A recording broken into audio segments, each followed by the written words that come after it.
Thank you.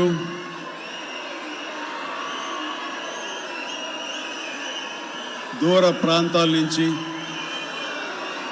ఇక్కడ ఈ city నుంచి, చుట్టుపక్కల నుంచి, 2 రాష్ట్రాల్లోనే కాకుండా ఇతర రాష్ట్రాల నుంచి కూడా వచ్చేటువంటి ప్రతి ఒక్కరికి, మా మెగా ఫ్యాన్స్ అందరికీ హృదయపూర్వక నమస్కారం. అలాగే మీకు నూతన సంవత్సర శుభాకాంక్షలు, అలాగే ముందస్తుగా సంక్రాంతి శుభాకాంక్షలు.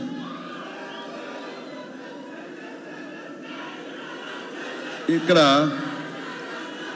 నా మిత్రుడు, సోదర సమానుడు, అత్యంత ఆప్తుడు వెంకీ, ఆయనతో చేయటం అన్నది నాకు చాలా ఎక్సైటింగ్ ఉంది. దాని గురించి తర్వాత మాట్లాడతాను. ముందుగా ఏంది వెంకీ సంగతి అంటే అదిరిపోద్ది సంక్రాంతి అని.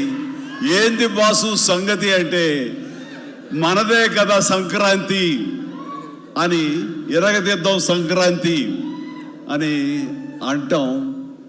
ఇక్కడ ఈ సందర్భంగా ప్రత్యేకించి మనదే కదా సంక్రాంతి, ఇరగదిద్దాం సంక్రాంతి అనేది కేవలం మన శంకర వరప్రసాద్ గారిదే కాదు.